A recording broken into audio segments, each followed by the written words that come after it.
Hello viewers, আবার চলে এলাম নতুন একটা ক্রাফট নিয়ে। আজকে আমি একটা ওয়াল হ্যাঙ্গিং ম্যাট বানিয়েছি, ওটাই দেখাবো কিভাবে বানিয়েছি।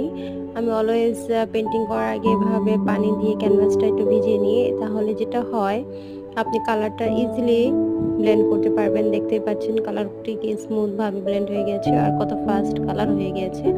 সো এটা আমি ল্যাভেন্ডার কালার করেছি। এখন এটা শুকানোর পর এখানে ৩টা গ্লাসের বোতল নিয়েছি। একটা হচ্ছে পারফিউম, পকেট পারফিউমের, আর বাকি ২টা হচ্ছে আতরের এমটি বোতল। সো আমার এই ছোটোখাটো জিনিসগুলো দিয়ে একটু ডিআই করতে খুবই ভালো লাগে।